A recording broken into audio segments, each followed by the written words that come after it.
Welcome to Begrudging Book Club. We've got Wendy, Nathan, you're back, and we've got Crystal Gallagher. Greetings, citizens. I'm getting the cards shuffled now. Greetings, Donna, Sarah. Glad to see you again. All right. So, first up, we've got, it looks like, according to this, the Wise Wang. I think it might have been Crystal. You might have been here first. I'm going to call it you. You got reframe, gratitude, a necessary evil with branding. Oh, so Sarah, yes. I'm sorry. Begrudging Book Club. Eventually, we're going to get to read Poe. But first, I pull everybody a card from the Begrudgingly Grateful deck, as long as I can keep up with the chats. So, and when I'm done, I'll do screenshots. So if you want to keep your card around with you, keep the vibe going for the day, you are more than welcome to. So next up, Nathan. Hydrate. Hydration is the closest thing to baptism I'll agree to. Pour, sigh, pretend it's wine. I know. Did you get that one last time, Nathan? I feel like I know somebody got that one last week. Okay. So next, Wendy. What do we have for you? Ooh, this is a good one. I'm sure you're perfect with it. Chaos mitigation. Flirt with escape. Irish exit. Global peace. I don't know about you, but sometimes an Irish exit will save the everything. Brandon, greetings. Welcome to Begrudging Book Club. Okay, so I think now it's Sarah's turn. Ooh, you have reframe. Progress is anything that doesn't get canceled. Approve yourself. Anything that's forward momentum counts. Let's see. I think we have Donna. Oh, greetings, Andrea. Oh, yay. I'm glad you needed it, Sarah. So, Donna, you've got, boundaries. Not today, emotional capitalism. Invoice later. Don't let emotions own everything. You can always put it off. Okay. Now for the Wise Wang. Let's see. Ooh. So these are not tarot cards, but we treat them like they do. This card just jumped out on me. So I'm going to assume that you really, really need this, Wise Wang. Yes, we all get one, Brandon. I'm pretty sure you're next up. So, Wise Wang, chaos mitigation. Smile vaguely. It confuses people. Mystique over energy. I feel like that very much fits with your vibe. And like I said, it jumped out so clearly. It needed you. You needed it. And then Brandon. I guess I should do better about like just leaving them, but I feel like that makes it look messy.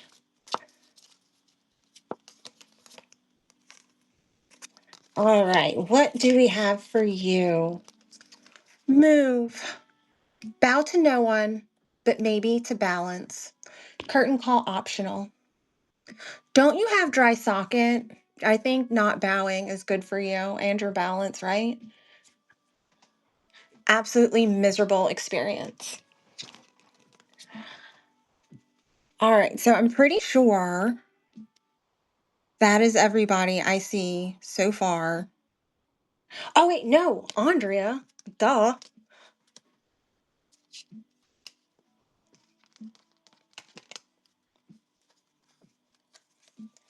All right. Ooh, you've got chaos mitigation too. Andrea, you're not antisocial. You're selectively peaceful. Schedule solitude like therapy. Honestly, you got to schedule solitude even more than therapy. Sometimes you just need the space. Oh, there's a Sam. Thank you, Sarah, for keeping me straight. I know Wendy knows, but especially when I'm like, I have three screens here. So I have like my phone screen, I have the chat screen, I have another screen. It's a lot to keep up with. So, Sam,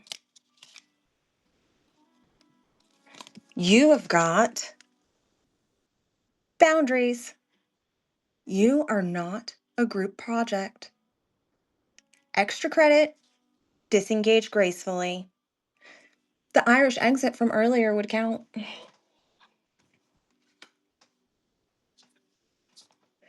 Okay.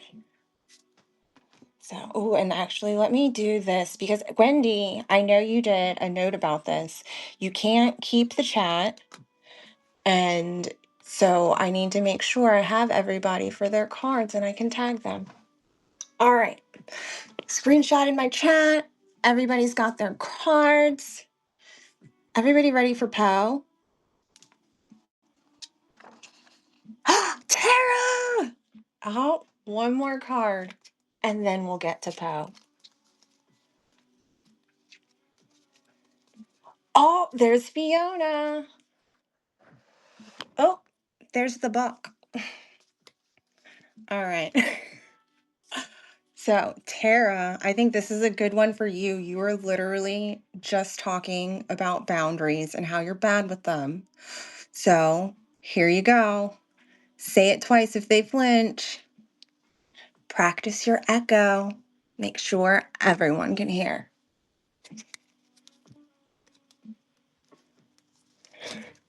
Okay. Now we have Fiona.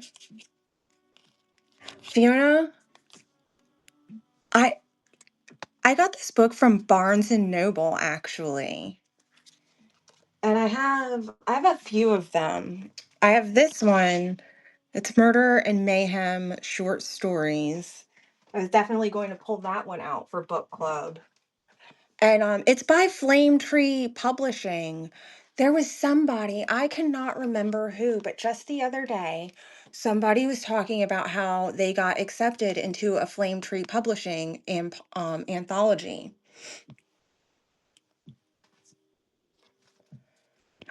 Bo, you came. The haunting worked. But back to Fiona, you got this card this morning. You weren't here for the shuffle, but I shuffled multiple times. So clearly, the cards are telling you something. Okay. So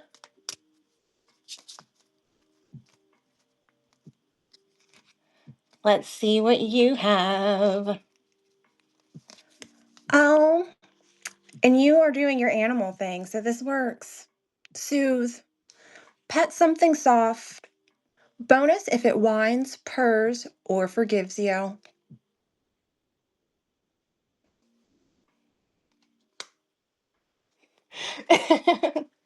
Yeah, sometimes the movement needs to be active, sometimes the movement needs to be reactive, like a nice stretch. Yeah, I think, Bo, probably you do have one of the easier assignments. Earlier today, Mac got rewrite Doom in third person. Fun, but could be dangerous.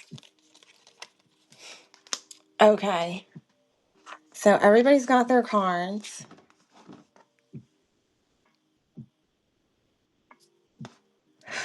Oh, thank you. Like I said, they're not tarot, but they're definitely things that people need to hear and sometimes want to.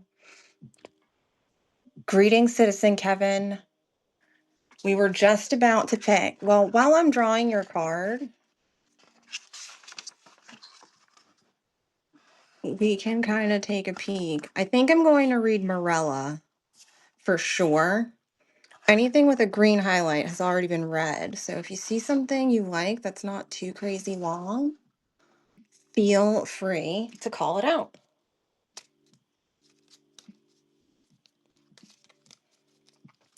All right, Kevin, you've got move, flail elegantly. Call it interpretive healing. It's a lot like the one we had earlier. Decline gracefully like a falling chandelier. Stefan, you finally stumbled in. Yes. You're always so busy doing your things. Yes, you're about to get a card, Stefan. It's going to be your vibe for the night, for the day. Thank you for the nails. Greetings, Tina. All right. Stefan, you've got soothe. Quiet is a weapon. Use responsibly. And then Tina, you've got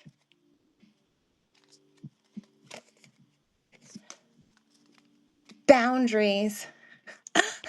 I know. I mean, we probably could. This is usually it's about this many, but not all at once. So I'm super I'm happy. But Tina, yes, ghosting is energy conservation. Haunt gracefully. Bo knows all about my hauntings. Mac.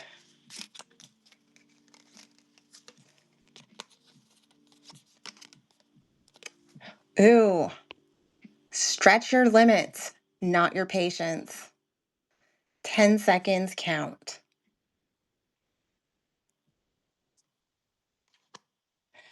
Ghosting is annoying, but I feel like when you're doing it for energy conservation, it's not like your standard issue ghosting.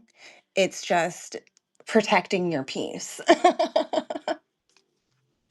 I feel like, if you actually like the person or it's a different kind of situation, yes, we don't want to ghost. But if this is going nowhere, exactly. I feel like, there's a graceful way to go about all of this. Oh, I'm glad you love them. Yeah, I've never done anything with like the emotional ghosting. I think that people.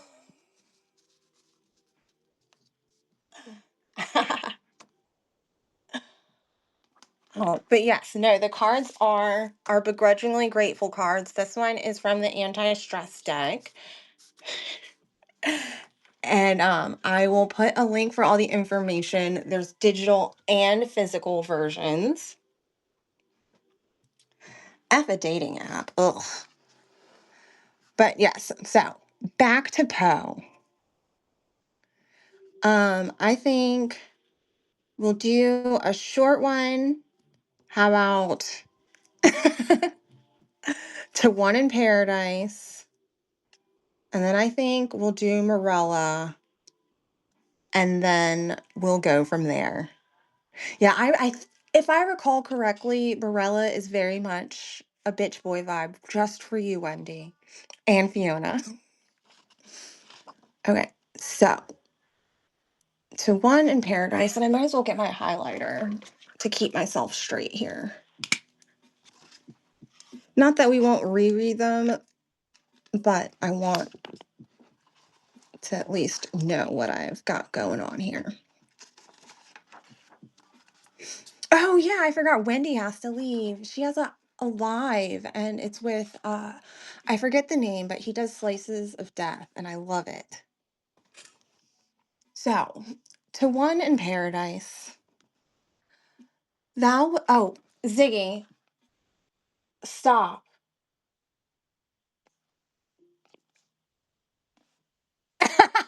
Oh, Brandon. A highlighter isn't enough to make me straight.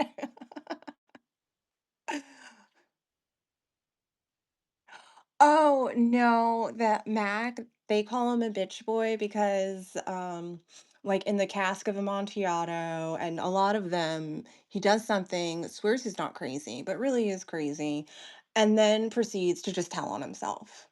But not actually, Poe. It's very, it's a special thing, but it's all in love. Back to One in Paradise. Thou wast all that to me, love, for which my soul did pine. A green isle in the sea, love, a fountain and a shrine, all wreathed with fairies, fruits, and flowers, and all the flowers were mine. Ah, dream too bright to last. Ah, starry hope, thou didst arise, but to be overcast. A voice out from a voice from out the future cries, on, but o'er the past.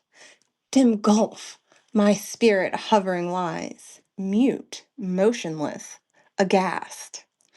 For alas, alas, with me, the light of life is o'er. No more, no more, no more. Such language holds the solemn sea to the sands upon the shore. Shall bloom the thunder blasted tree or the stricken eagle soar. And all my days are trances, and all my nightly dreams, and where thy dark eye glances, and where the footstep gleams, and what ethereal dances, by what eternal streams.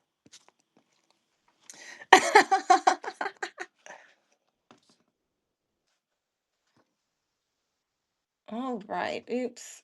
I accidentally. I know. I will one of these days go on the live.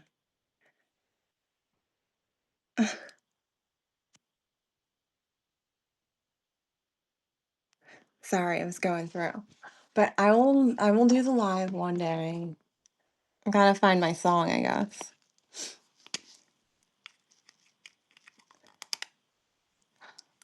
I will do it one day, Stefan. I'm not sure about today.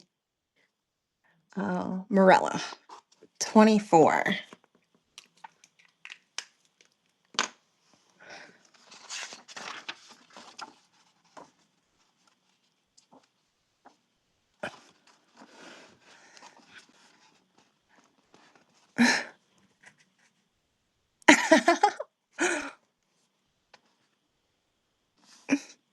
Oh, yeah, I'll definitely down to do a chat.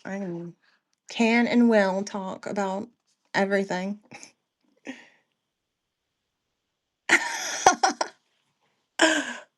Morella, itself, by itself, solely, one everlasting and single. All right, let me get my card so I can stay lined up.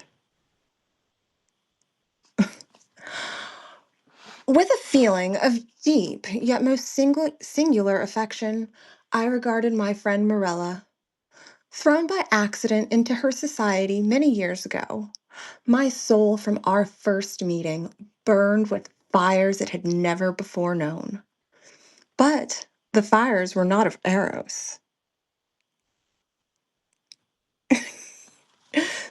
And bitter and tormenting to my spirit was the gradual conviction that I could in no manner define their unusual meaning or regulate their vague intensity.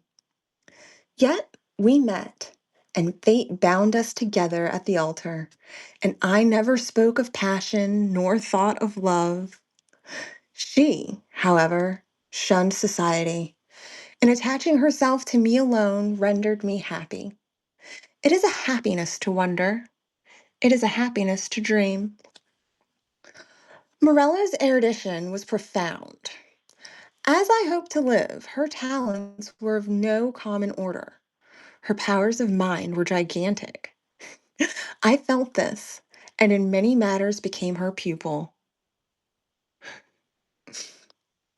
I soon, however, found that, perhaps on account of her Presburg education, she'd placed before me a number of these mystical writings which are usually considered the mere dross of the early German literature. These, for what reason I could not imagine, were her favorite and constant study. And in that process of time, they became my own, should be attributed to the simple but effectual influence of habit and example. In all this, I err not. My reason had little to do. My convictions, or I forget myself, were in no manner acted upon by the ideal, nor was any tincture of the mysticism which I read to be discovered, unless I am greatly mistaken, either in my deeds or in my thoughts. Persuaded of this, I abandoned myself implicitly to the guidance of my wife and entered with an unflinching heart into the intricacies of her studies. And then, when poring over forbidden pages, I felt a forbidden spirit enkindling within me. Would Morella place her cold hand upon my own, and rake up from the ashes of a dread philosophy some low, singular words whose strange meaning burned themselves in upon my memory? And then, hour after hour, would I linger by her side and dwell upon the music of her voice, until at length its melody was tainted with terror, and there fell a shadow upon my soul, and I grew pale and shuddered inwardly at those two unearthly tones. And thus, joy suddenly faded into horror, and the most beautiful became the most hideous, as Hinnon became Gehenna.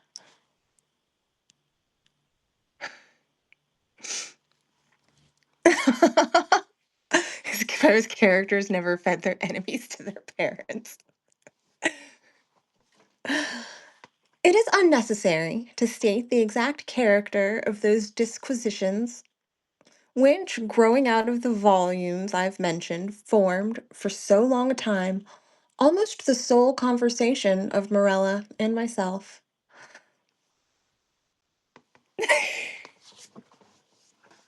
Thank you, Fiona. We've got a referee. There's room for Shakespeare, and there's another book club for Shakespeare.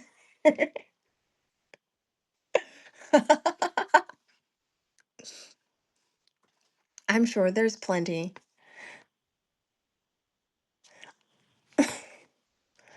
Oh, I don't know. I just see Fiona. She says there will be no literary fights in the book club. Okay, good.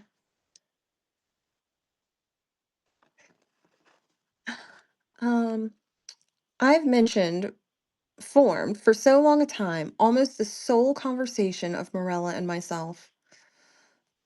By the learned in what might be termed theological morality, they will be readily convinced, and by the unlearned, they would, at all events, be little understood.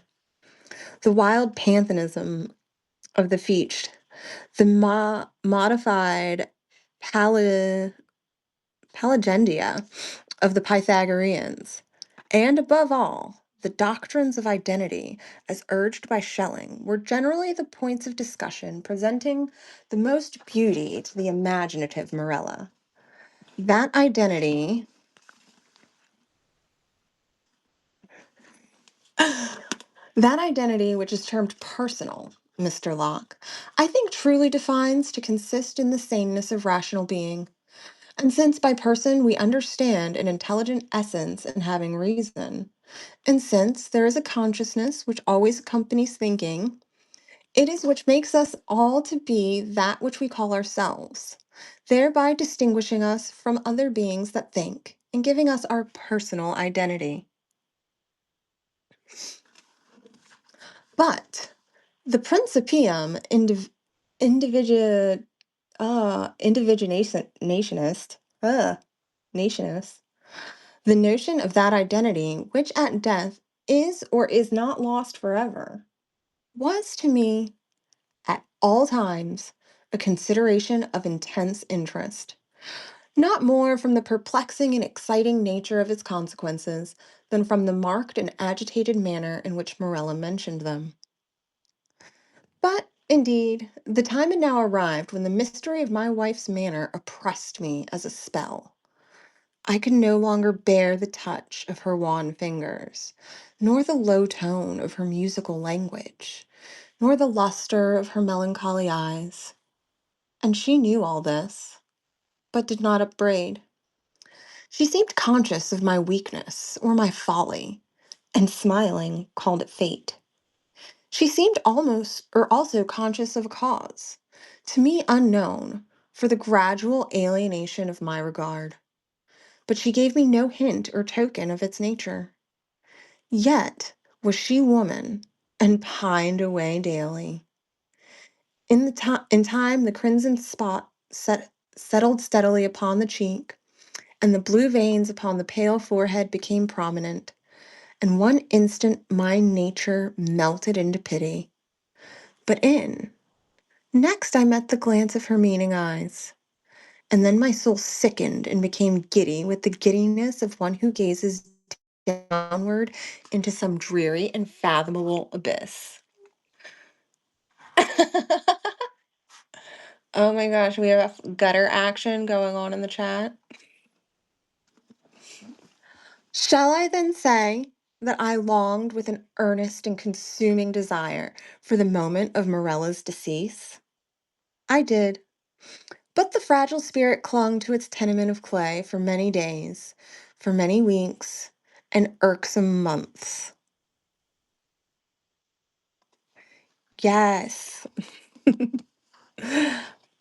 until my tortured nerves obtained the mastery over my mind, and I grew furious through delay, and, with the heart of a fiend, cursed the days and the hours and the bitter moments which seemed to lengthen and lengthen as her gentle life declined, like shadows in the dying of the day.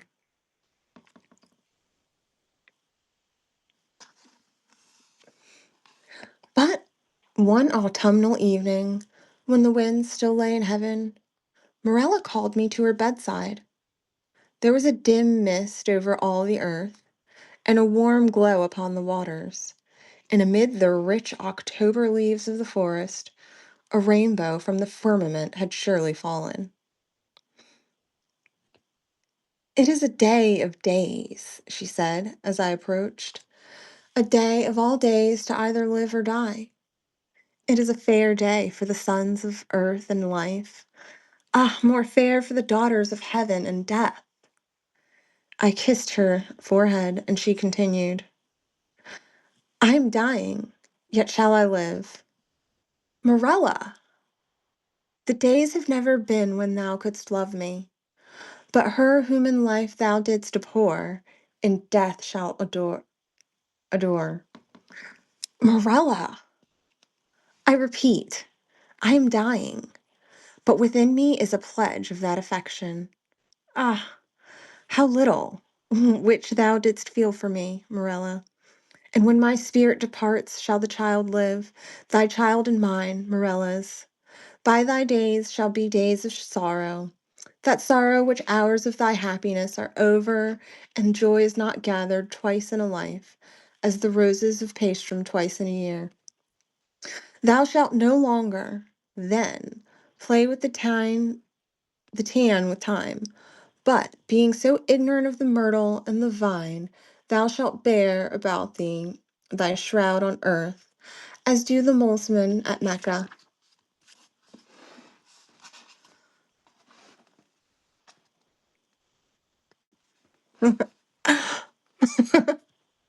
Morella, I cried. Morella, how knowest thou this? But she turned away, her face upon the pillow, and a slight tremor coming from her limbs, and she thus died. Let's, there we go. And then she thus died, and I heard her voice no more. Yet, as she had foretold, her child, to which in dying she had given birth, which breathed not until the mother breathed no more, her child, a daughter, lived. And she grew strangely in nature and intellect, and was the perfect resemblance of her who had departed. And I loved her with a love more fervent than I had believed it possible to feel for any denizen of earth. But ere long the heaven of this pure affection became darkened, and gloom and horror and grief swept over it in clouds. I said the child grew strangely in stature and intelligence. Strange indeed was her rapid increase in bodily size, but terrible, oh, terrible were the tumultuous thoughts which crowded upon me while watching the development of her mental being. Could it be otherwise when I daily discovered in the conceptions of the child that the adult powers and faculties of the woman, when the lessons of experience fell from the lips of infancy, and when the wisdom or the passions of maturity I found hourly gleaming from its full and speculative eye? When when I say all this became evident to my appalled senses, when I could no longer hide it from my soul, nor throw it off from those perceptions which had trembled to receive it. It is to be wondered at that suspicions, of a nature fearful and exciting, crept in upon my spirit, or that my thoughts fell back aghast upon the wild tales and thrilling theories of the entombed Morella. I snatched from the scrutiny of the world a being whom destiny compelled me to adore, and in the rigorous seclusion of my home, watched with an agonizing anxiety over all which concerned the beloved.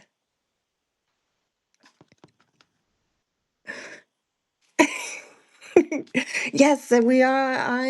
He may or may not. I don't know about hot, but it's questionable how he feels for his daughter. I forget how this one ends, brain damage and all. And as years rolled, oh, I think I remember.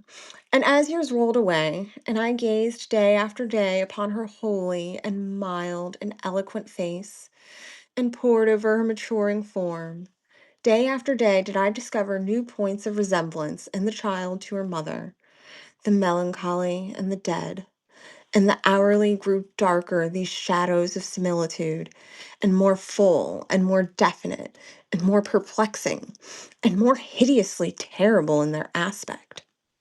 For that, her smile was like her mother's I could bear. But then I shuddered at its too perfect identity, that her eyes were like Morella's I could endure. But then they too often looked down into the depths of my soul with Morella's own intense and bewildering meaning.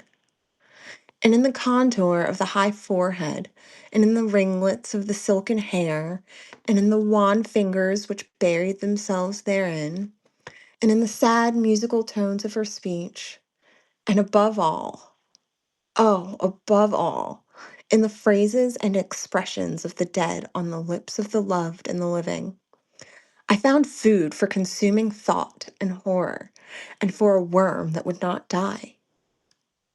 Thus passed away 2 lustra of her life, and as yet my daughter remained nameless upon the earth. My child and my love were the designations usually prompted by a father's affection. and the rigid seclusion of her days precluded all other intercourse. Morella's name died with her at her death. Of the mother I've never spoken to the daughter. It was impossible to speak. Indeed, during the brief period of her existence, the latter had received no impressions from the outward world, save such as might have been afforded by the narrow limits of her privacy. But at length the ceremony of baptism presented to my mind, in its unnerved and agitated condition, a present deliverance from the terrors of my destiny. And at the baptismal font I hesitated for a name, and many titles of wise and the beautiful, of old and modern times, of my own and foreign lands, came thronging to my lips, with many, many fair titles of the gentle and the happy and the good. What prompted me then to disturb the memory of the buried dead? What demon urged me to breathe that sound, which in its very recollection won't make to ebb the purple blood in torrents from the temples to the heart? What fiend spoke from the recesses of my soul, when amid those dim aisles and in the silence of the night, I whispered within the ears of the holy man the syllables, Morella? What more than fiend convulsed the features of my child, and overspread them with hues of death, as staring at that scarcely audible sound, she turned her glassy eyes from the earth to heaven, and failing to prostrate on the black slabs of our ancestral vault, responded, I am here. Distinct, coldly, calmly distinct, fell those few simple sounds within my ear, and thence, like molten lead, rolled hissingly into my brain. Years, years may pass away, but the memory of that epoch never. Nor was I indeed ignorant of the flowers and the vine, but the hemlock and the cypress overshadowed me night and day, and I kept no reckoning of time or place, and the stars of my fate faded from heaven, and therefore the earth grew dark, and its figures passed by me like flitting shadows, and among them all I behold only Morella. The winds of the firmament breathed but one sound within my ears, and the ripples upon the sea murmured evermore, Morella. But she died, and with my own hands I bore her to the tomb, and I laughed with a long and bitter laugh as I found no traces of the first in the channel where I laid the second. Dun dun dun! Possession! Let's see, Mac. I appreciate you upholding the literary side of this chat over here. We're talking about Chaucer. Chaucer is fun. We can possibly bring him in to the Begrudging Book Club.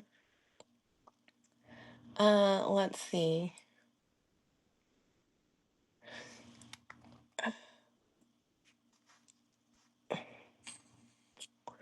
Okay, we don't have any newbies, so well, it's 10:38.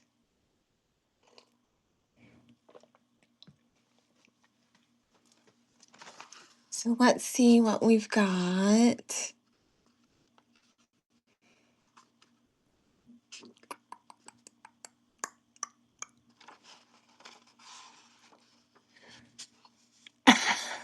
Well, maybe that'll be a challenge. Oh, wait. I don't want to forget. So I'm going to do this super quick because before I hopped on, Verdant Butterfly did. Ooh, I think Lamia might be in there.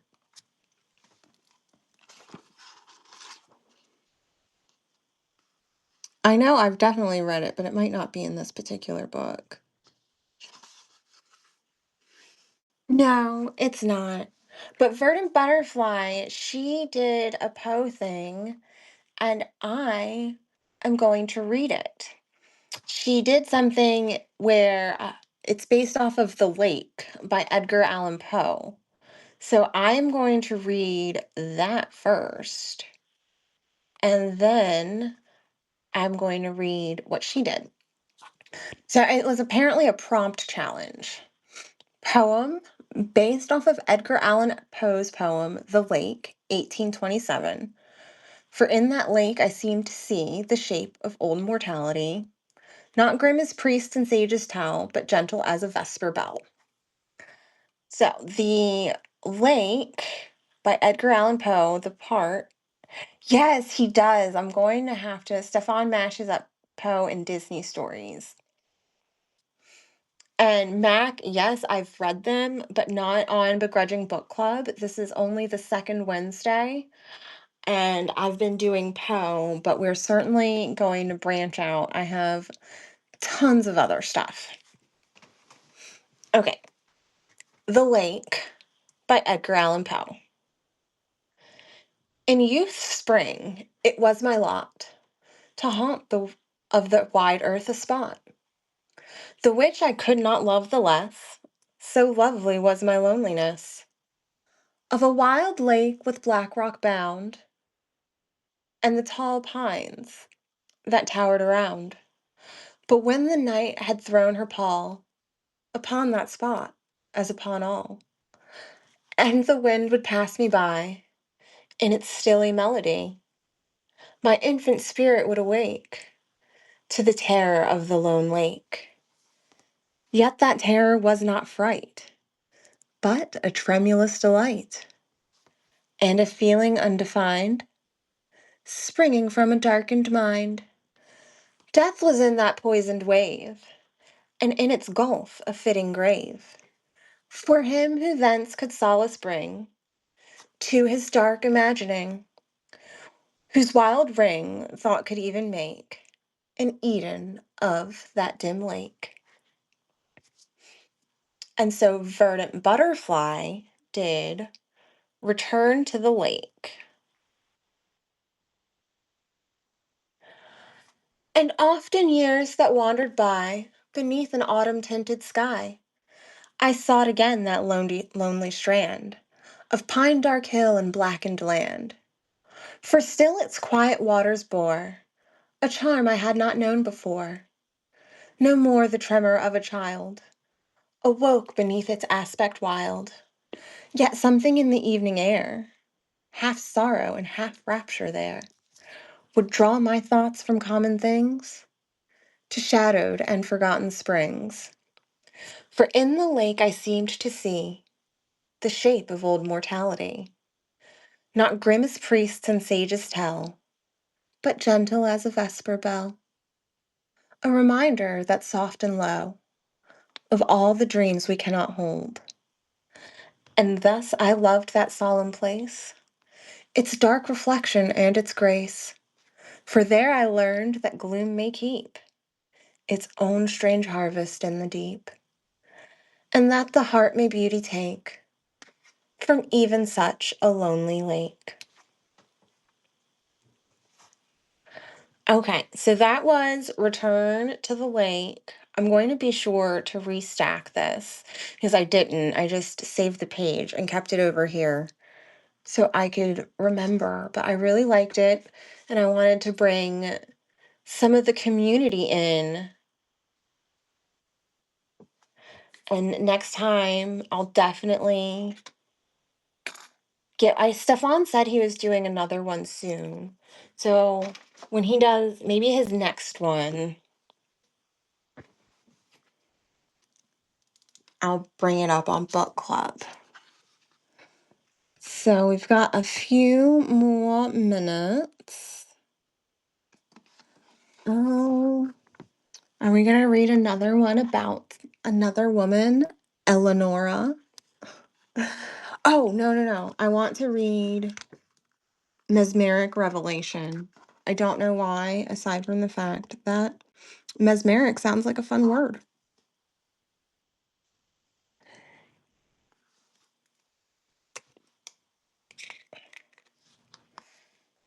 Page 62.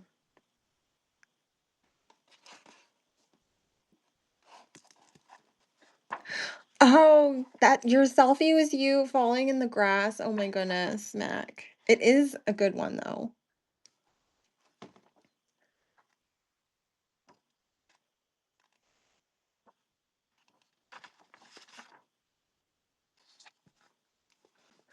All right. Mesmeric revelation. Oh, gotta get my card. Whatever doubt may still envelop the rationale of mesmerism, its startling facts are now almost universally admitted. Of these latter, those who doubt are your mere doubters by profession, an unprofitable and disreputable tribe. There can be no more absolute waste of time than to attempt to prove, at the present day, that man, by mere exercise of will, can so impress his fellow as to cast him into an abnormal condition, of which the phenomena resemble very closely those of death, or at least resemble them more neatly than they do the phenomena of any normal condition within our cognizance. That, while in this state, the person so impressed employs only with effort and then feebly the external organs of sense, yet perceives with keenly refined perception and through channels supposed unknown matters beyond the scope of physical organs. That, moreover, his intellectual faculties are wonderfully exalted and invigorated, that his sympathies with the person so impressing him are profound, and finally, that his susceptibility to the impression increases with its frequency, while, in the same proportion, the peculiar phenomena elicited are more extended and more pronounced. Let me get this bright thing out of my. Perfect. I say that these, which are the laws of mesmerism in its general features, it would be supererogation to demonstrate. Nor shall I inflict upon my readers so needless a demonstration. Today, my purpose at present is a very different one indeed. I am impelled, even in the teeth of a world of prejudice, to detail, without comment, the very remarkable substance of a colloquy occurring between a sleepwalker and myself. I had been long in the habit of mesmerizing the person in question, Mr. Van Kirk, and the usual acute susceptibility and exaltation of the mesmeric perception had supervened. We're talking hypnotism, I'm fairly certain, just in case anybody else is questioning. Maybe our resident literary historian can help me out with that one. Um, his perception had supervened. For many months, he had been laboring under conformed phthisis, the more distressing effects of which had been relived by manipulations. And on the night of Wednesday, the 15th instant, I was summoned to his bedside. The invalid was suffering with acute pain in the region of the heart and breathed with great difficulty, having all the ordinary symptoms of asthma. In spasms such as these, he had usually found relief from the application of mustard to the nervous centers. But tonight, this had been attempted in vain. As I entered his room, he greeted me with a cheerful smile, and although evidently in much bodily pain, appeared to be, mentally, quite at ease. Confirmation: mesmerism is a form of hypnotism. I sent for you tonight, he said, not so much to administer to my bodily ailment, as to satisfy me concerning certain physical impressions, which of late have occasioned me much anxiety and surprise. I need not tell you how skeptical I have hitherto been on the topic of the soul's immortality. I cannot deny that there has always existed, as if in that very soul which I have been denying, a vague half sentiment of its own existence. But this half sentiment at no time amounted to conviction. With it, my reason has nothing to do. All attempts at logical inquiry resulted, indeed, in me leaving more skeptical than before. I had been advised to study Cousin. I studied him in his own works as well as those of his European and American echoes. Oh, gotta move the book. Oh, Sarah, I'm glad you enjoyed book club. Thank you. That means you gotta come back. The Charles Elwood of Mr. Brownson, for example, was placed in my hands. I read it with profound attention. Throughout, I found it logical, but the portions which were not merely logical were unhappily the initial agreements of the disbelieving hero of the book. In his summing up, it seemed evident to me that the reasoner had not even succeeded in convincing himself. His end had plainly forgotten his beginning, like the government of Trinculo. In short, I was not long in perceiving that if man is to be intellectually convinced of his own immortality, he will never be so convinced by the mere abstractions which have been so long the fashion of the moralists of England, of France, and of Germany. Abstractions may amuse and exercise, but take no hold on the mind. Here upon earth, at least, philosophy, I am persuaded, will always in vain call upon us to look upon qualities as things. The will may assent, the soul, the intellect, never. I repeat, then, that I only half felt and never intellectually believed. But latterly, there has been a certain deepening of the feeling, until it has come so nearly to resemble the acquaintance of reason that I find it difficult to distinguish between the two. I am enabled, too, plainly to trace this effect to the mesmeric influence. I cannot better explain my meaning than by the hypothesis that the mesmeric existence convinces, but which, in full accordance with the mesmeric phenomena, does not extend, except through its effect, into my normal condition. In sleep waking, the reasoning and its conclusion, the cause and its effect, are present together. In my natural state, the cause vanishing, the effect only, and perhaps only partially, remains. These considerations have led me to think that some good results might ensue from a series of well-directed questions propounded to me while mesmerized. You have often observed the profound self-cognizance evinced by the sleep-waker, the extensive knowledge he displays upon all points relating to the mesmeric condition itself. And from this self-cognizance may be deduced hints for the proper conduct of a catechism. I consented, of course, to make this experiment. A few passes threw Mr. Van Kirk into the mesmeric sleep.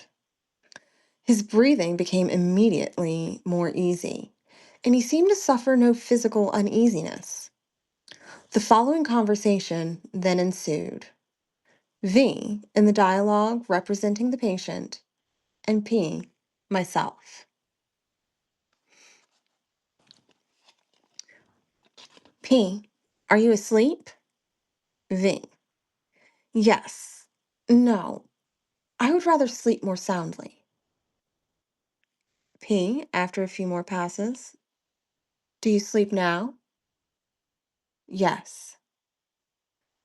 How do you think your present illness will result? After a long hesitation and speaking as with effort, I must die. Does the idea of death afflict you? Very quickly. No, no. Are you pleased with the prospect? If I were awake, I should like to die. But now it is no matter. The mesmeric condition is so near death as to content me. I wish you would explain yourself, Mr. Van Kirk. I am willing to do so, but it requires more effort than I feel able to make. You do not question me properly. What then shall I ask? You must begin at the beginning. The beginning? But where is the beginning? You know that the beginning is God. This was said in a low, fluctuating tone, and with every sign of the most profound veneration. What then is God? Hesitating for many minutes. I cannot tell. Is God not spirit? Or is not God spirit? Oh, I lost my place. Ah, while I was awake, I knew what you meant by spirit, but now it seems only a word. For such instance as of truth, beauty, a quality, I mean. Is God not immaterial? There is no immateriality. It is a mere word. That which is not matter is not at all, unless qualities are things. Is God then material? No. This reply startled me very much. What then is he? After a long pause and mutteringly, I see. But it is a thing difficult to tell. Another long pause.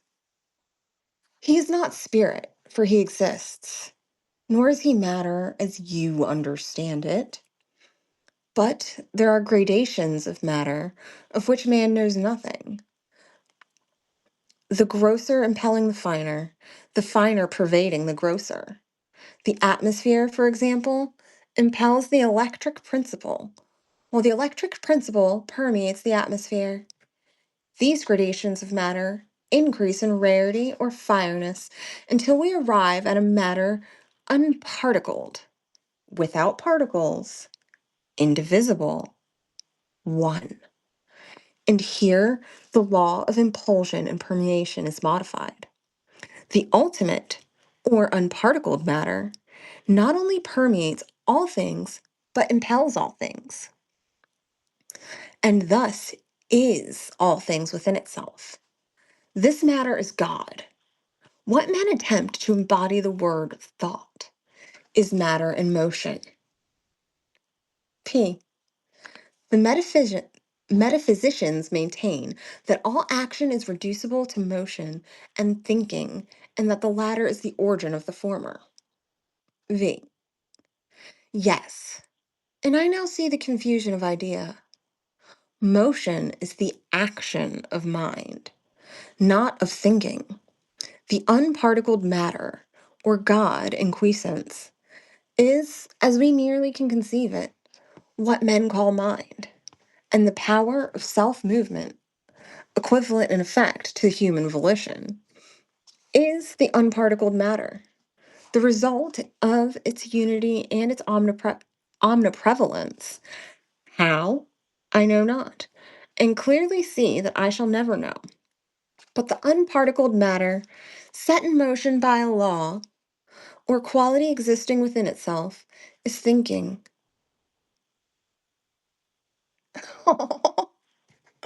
Read to you every night. Oh, thank you, Tara. I appreciate it. I do enjoy it. It's fun. Oh, Sarah, you need me to do audio? I will. It's fun. I love reading. Let's see. Back to it. I guess, Sarah, you gotta sneak in those DMs. P. Can you give me no more precise idea of what you term the unparticled matter? V. The matters of which man is cognizant escape the it's getting late and the edible's kicking in. Escape the senses in gradation. We have, for example, a metal, a piece of wood, a drop of water, the atmosphere, a gas, caloric, electricity, the luminiferous ether. Now, we all call these things matter and embrace all matter in one general definition. But in spite of this, there can be no two ideas more essentially distinct than that which we attach to metal and that which we attach to the luminiferous. I think that's our word for today. When we reach the latter, we feel an almost irresistible inclination to class it with spirit or with nihility. The only consideration which restrains us is our conception of its atomic constitution. And here, even when we have to seek aid from our notion of an atom as something possessing an infinite minuteness, solidarity, palpability, weight, destroy the idea of the atomic constitution, and we should no longer be able to regard the ether as an eternity, or at least as matter. For want of a better word, we might term it spirit. Take now a step beyond the luminiferous ether. Conceive a matter much more rare than the ether, as this ether is more rare than the metal, and we arrive at once, in spite of all the school dogmas, at a unique mass, an unparticled matter. For although we may admit infinite littleness in the atoms themselves, the infinitude of the little or the infinitude of littleness in the spaces between them is an absurdity. There will be a point, there will be a degree of rarity at which if the atoms are sufficiently numerous, the interspaces must vanish, and the mass absolutely coalesce. But the consideration of the atomic constitution being now taken away, the nature of mass inevitably glides into what we conceive of spirit. It is clear, however, that it is as fully matter as before. The truth is, it is impossible to conceive spirit, since it is impossible to imagine what is not. When we flatter ourselves that we have formed its conception, we have merely deceived our understanding by the consideration of indefinitely rarefied matter. So, not a believer in ghosts? For somebody who's getting haunted a lot, you'd think they believe in it more.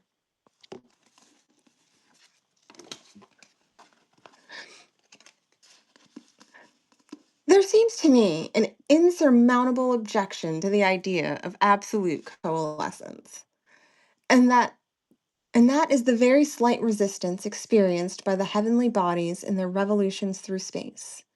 A resistance now ascertained. Or actually, you know what? I take that back. It's not that they don't believe in ghosts, but you can't conceive them. A resistance now ascertained. It is true, to some degree, but which nevertheless so slight as to have been quite overlooked by the sagacity even of Newton. We know that the resistance of bodies is chiefly in proportion to their density. Absolute coalescence is absolute density. Where there are no interspaces, there can be no yielding. An ether, absolutely dense, would put an infinitely more effectual stop to the progress of a star than would an ether of an adamant of iron. Your objection is answered with an ease, which is nearly in ratio of its apparent unanswerability. As regards to the progress of the star, it can make no difference whether the star passes through the ether or the ether through it. There's no astronomical error more unaccountable than that which reconciles the known retardation of the comets with the idea of their passage through an ether. For, however, this rare or for however rare this ether be supposed, it would put a stop to all sidereal revolution in a very far briefer period than has been admitted by those astronomers who have endeavored to slur over a point which they found it impossible to comprehend. The retardation actually experienced is, on the other hand, about that which might be expected from the friction of the ether in the instantaneous passage through the orb. In one case, the retarding force is momentary and complete within itself. In the other, it is endlessly accumulative. P. But in all this, in this identification of mere matter with God, is there nothing of irreverence? I was forced to repeat this question before the sleepwaker fully comprehended my meaning. Can you say why matter should be less reverenced than mind? But you forget that the matter of which I speak is, in all respects, the very mind or spirit of the schools, so far as regards to its high capacities, and is, moreover, the matter of these schools at the same time. God, with all powers attributed to spirit. Oh, hugs, guys. We're giving hugs out as someone leaving. I know Stefan has his live going on soon, and I mistimed how long this one is going to take me to read, so we're a bit over, but clearly you guys are enjoying it, so we're going to keep going. There's only 2 more pages, but these pages are dense. Where did I go? Can you say why matter should be less revered than mind? But you forget that the matter of which I speak is, in all respects, the very mind or spirit of the schools, so far as regards its high capacities, and, moreover, the matter of these schools at the same time. God, with all the powers attributed to spirit, is but the perfection of matter. You assert, then, that the unparticled matter in motion is thought? In general, this motion is the universal thought of the universal mind. This thought creates. All created things are but the thoughts of God. You say in general.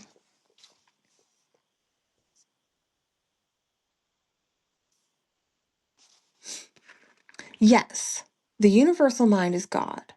For new individualities, matter is necessary. But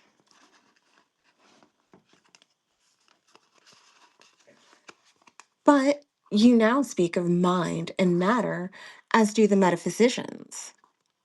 Yes, to avoid confusion. When I say mind, I mean the unparticled or ultimate matter. By matter, I intend all else. You're saying that for new individualities, matter is necessary? Yes. For mind, existing unincorporate is merely God. To create individual thinking beings, it was necessary to incarnate portions of the divine mind. Thus, man is individualized, divested of corporate investiture. He were God. Now, the particular motion of the incarnated portions of the unparticled matter is the thought of man, as the motion of the whole is that of God. You say that divested of the body, man will be God?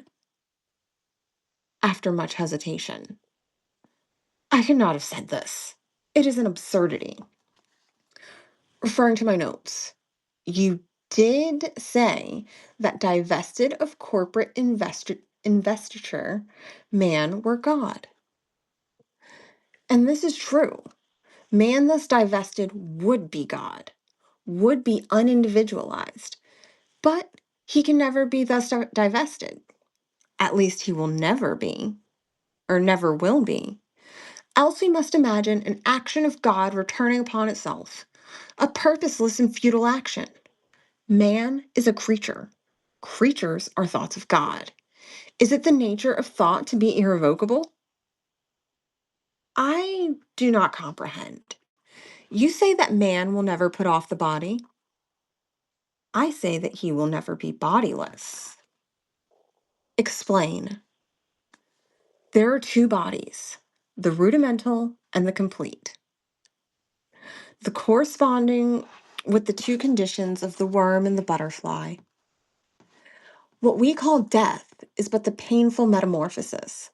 Our present incarnation is progressive, preparatory, temporary. Our future is perfected, ultimate, immortal. The ultimate life is the full design. But of the worm's metamorphosis, we are palpably cognizant. We, certainly, but not the worm.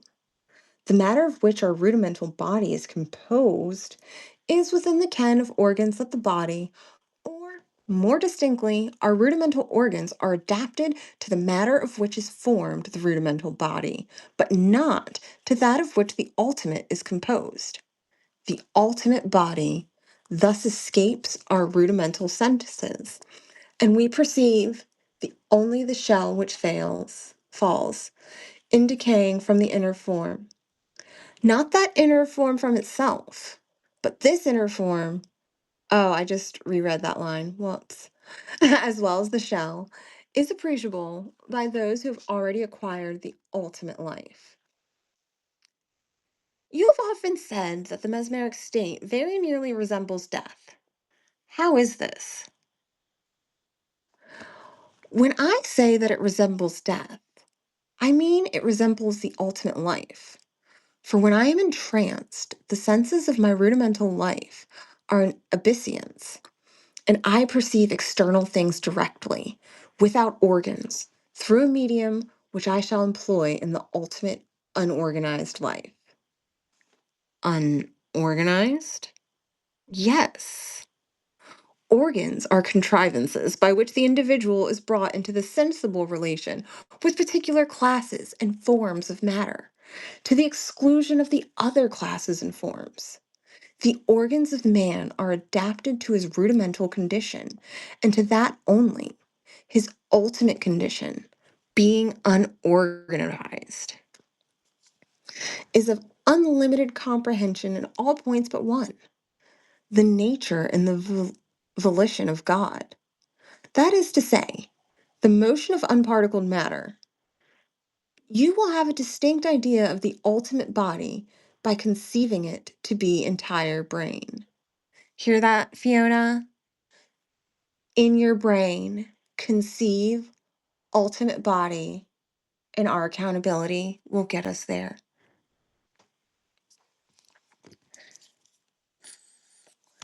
I need a water break.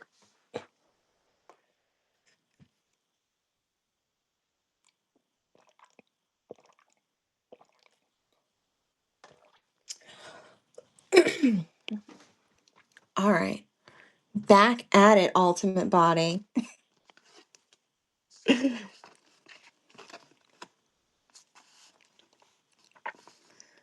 This it is not, but a conception of this nature will bring you near a comprehension of what it is. A luminous body imparts a vibration to the luminiferous.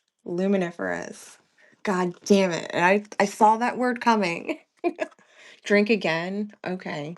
And here I was worried about my gulping. I'll try and do it well for you.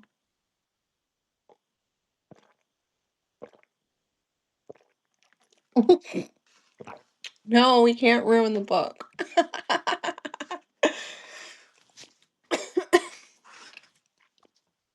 Okay, well now I know we like the gulping. I won't be scared of my water as much.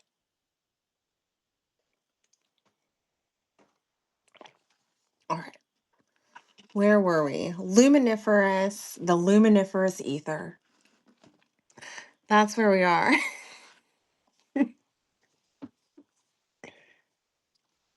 Oh, thank you. Actually, I'm not even doing my mic this time. I have my phone. But it's good to know my phone's holding up. Ooh, the vibrations generate similar ones within the retina. These again communicate similar ones to the optic nerve. The nerve conveys similar ones to the brain. The brain also similar ones to the unparticled matter which permeates it. The motion of this latter is thought, of which perception is the first undulation. This is the mode by which the mind of the rudimental life communicates with the external world. And this external world is, to the rudimental life, limited, though the idiosyncrasy of its organs. But in the ultimate, unorganized life, the external world reaches the whole body, which is of a substance having affinity to brain, as I have said, with no other intervention than of that of an infinitely rarer ether than even the luminiferous, unparticled matter which permeates it is to the absence of the idiosyncratic organs. Therefore, we must attribute the nearly unlimited perception of the ultimate life. To rudimental beings, organs are the cages necessary to confine them until fledged. You speak of rudimental beings. Are there other rudimental thinking beings than man? The multitudinous conglomeration of rare matter into nebulae, planets, suns, and other bodies which are neither nebulae, suns, nor planets is for the sole purpose of supplying pabulum, pabulum, for the idiosyncrasy of the organs of an infinity of rudimental beings. But for the necessity of the rudimental, prior to the ultimate life, there would have been no bodies such as these. Each of these is tenanted by a distinct variety of organic, rudimental thinking creatures. In all, the organs vary with the features of the place tenanted. At death, or metamorphosis, these creatures enjoying the ultimate life, immortality, and cognizant of all secrets but the one, act all things and pass everywhere by mere volition, indwelling, not the stars which to us seem the sole palpabilities, and for the accommodation of which we blindly deem space created, but that space itself, that infinity of which the truly substantive vastness swallows up the star shadows, blotting them out as non-entities from the perception of the angels. You say that, but for the necessity of the rudimental life, there would have been no stars. But why this necessity? In the inorganic life, as well as the inorganic matter, generally, whoopsies. There's nothing procuring impediment. The organic life and matter, complex, substantial, law encumbered, were contrived. But again, why need this impediment have been produced? The result of law invalid is perfection, right? Negative happiness. The result of law violate is imperfection, wrong, positive pain. Though the impediments afforded by the number, complexity, and substantiality of the laws of organic life and matter, of the violation of laws rendered, to a certain extent, practicable. Thus, pain, in which the inorganic life is possible, or is impossible, is possible in the organic. But to what good end is pain thus rendered possible? All things are either good or bad by comparison. A sufficient analysis will show that pleasure, in all cases, is but the contrast of pain. Positive pleasure is a mere idea. To be happy at any one point, we must have suffered at the same. Never to suffer would have been never to have been blessed. But it has been shown that, in the inorganic life, pain cannot be thus the necessary for the organic. The pain of primitive life of earth is the sole basis of the bliss of the ultimate life in heaven.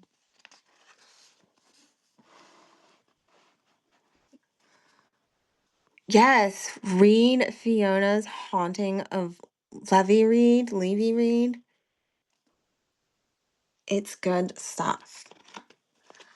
We're almost there, guys. Oh, the background almost went. And here I thought I had it together this time. Still, there's one of your expressions which I find impossible to comprehend. The truly substantive vastness of infinity. This, probably, is because you have no sufficiently generic conception of the term substance itself. We must not regard it as a quality, but as a sentiment. It is the perception, in thinking beings, of the adaptation of matter to their organization. There are many things on the earth which would be nihility to the inhabitants of Venus. Many things visible and tangible in Venus, which could not be brought to appreciate as existing at all. But to the inorganic beings, to the angels, the whole of the unparticled matter is substance. That is to say, the whole of what we term space is to them the truest substantiality. The stars, meantime, through what we consider their materiality, escaping the angelic sense just in proportion as the unparticled matter, through what we consider its immateriality, eludes the organic.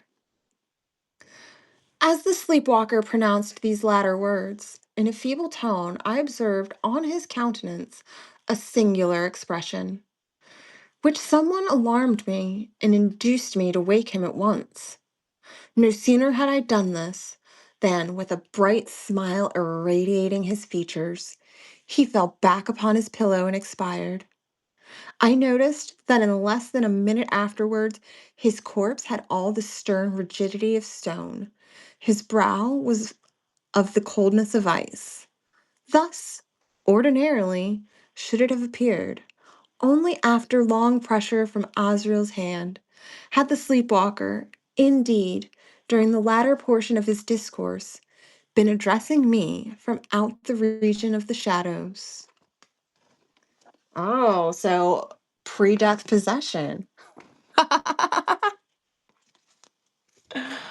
Alrighty, guys.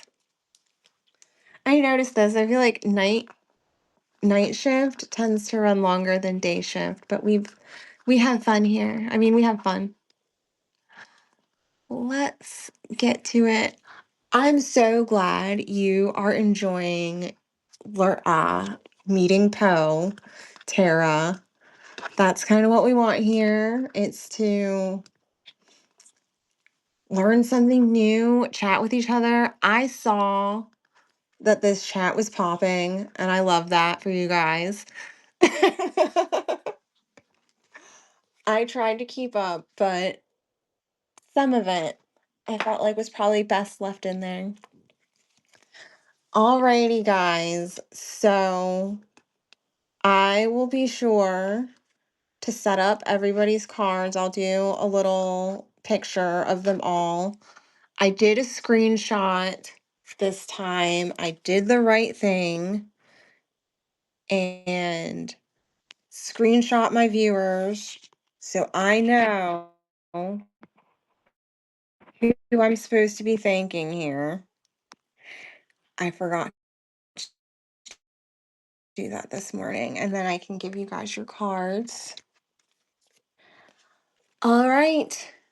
This concludes the night shift of Begrudging Book Club, guys.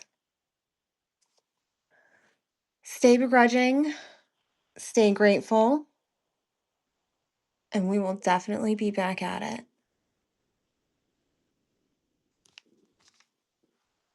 You're welcome, Fiona. I guess I'll hang out for a little bit so you guys can say goodbye to each other. And Sarah, DM me. I will totally read for you. You're welcome, Mac. You can call me S. Now that we're on personal terms, not newspaper terms. And I guess we all have to like hop over and go see what Steven and maybe Wendy are up to, or Stefan. I call him Steven sometimes because I have a really good friend named Steven. A softer place to land. Oh no, you came back and we're just wrapping up. I will still pull you a card though, because you came and that's what you deserve. So let me grab my cards back out.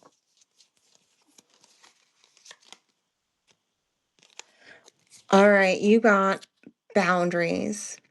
You are allowed to be unavailable, even to guilt. Auto reply, nope. All right, so with that, let me do one last screenshot. Make sure I have everybody's names. Perfect. With that, book club is concluded. Bye, guys.